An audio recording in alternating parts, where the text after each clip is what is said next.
The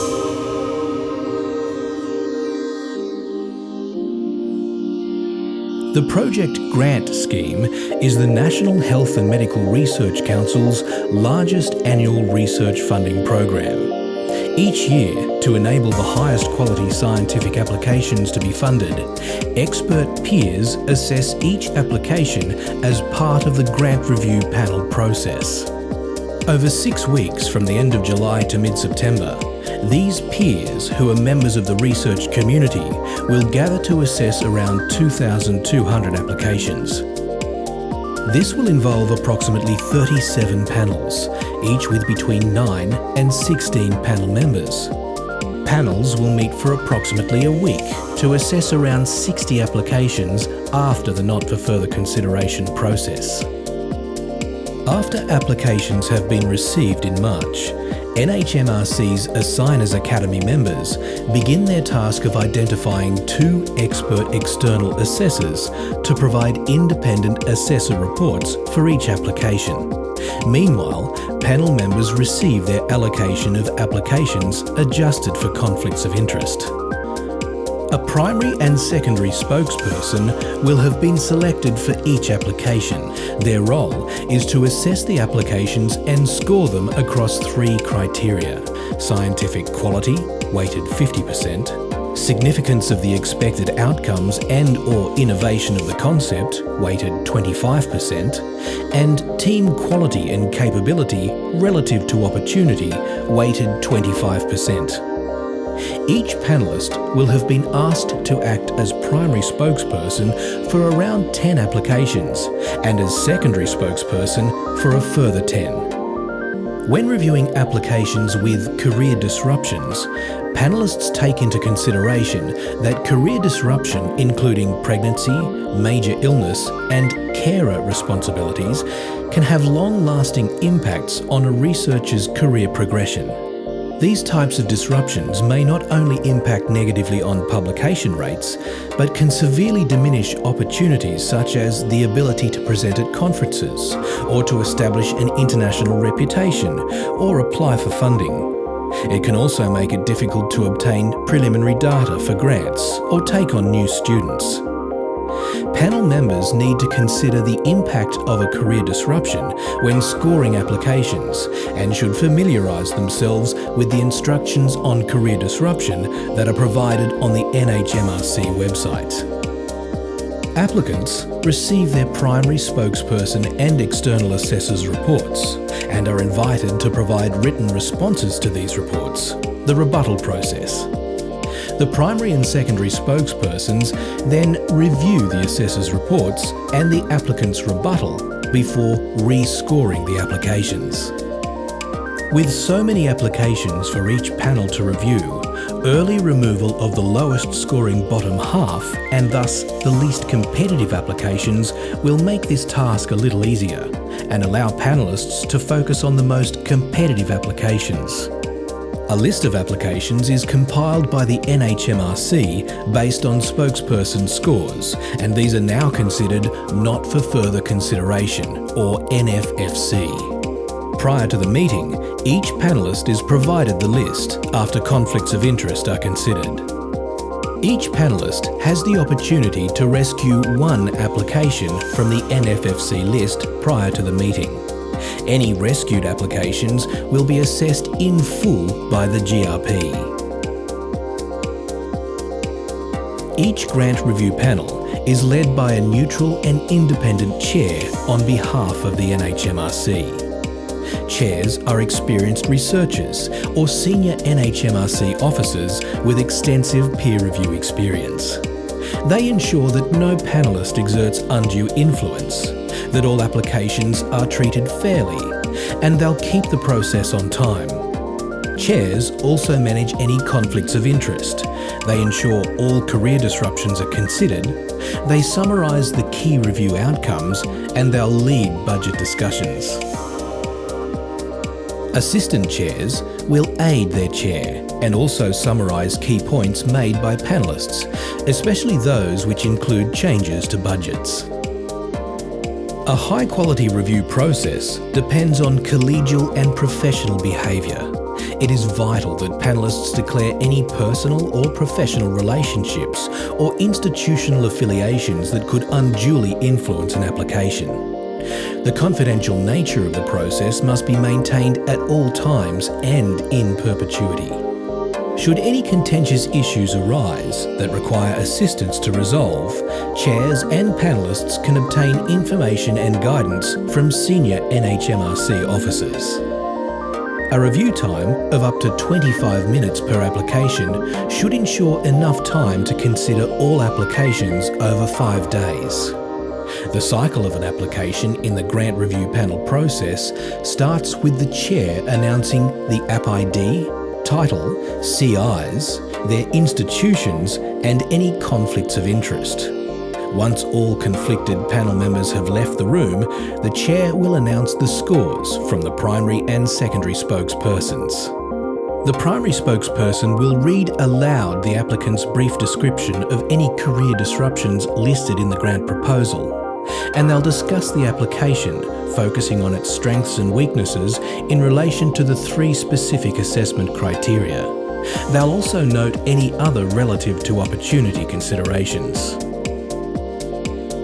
The secondary spokesperson presents a report on the external assessments and the applicant's response to the assessor's comments. They may also briefly comment on the assessment criteria, but will not reiterate the primary spokesperson's comments. Following discussion by the primary and secondary spokespersons, the application is then discussed by the whole GRP. The chair will invite all members to comment on the application and raise any issues they may have. Once the chair is satisfied that all panel members have had the opportunity to provide comment on the application, the primary and secondary spokespersons will then reveal their final scores between 1 and 7 in all 3 assessment criteria.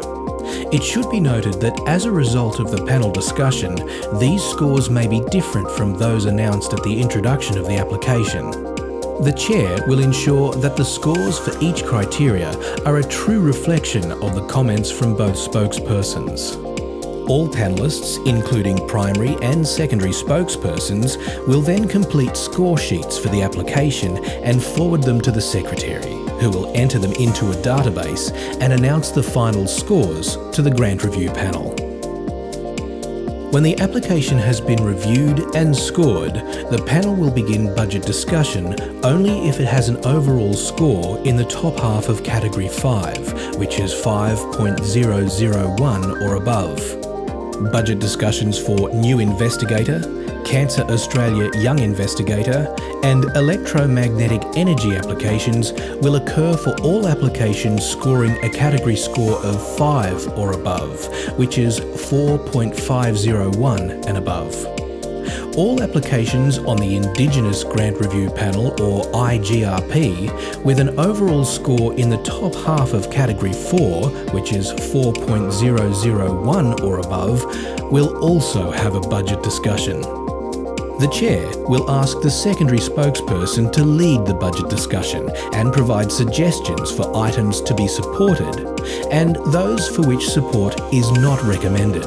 This will include the duration of support, which can be any whole period year up to 5 years.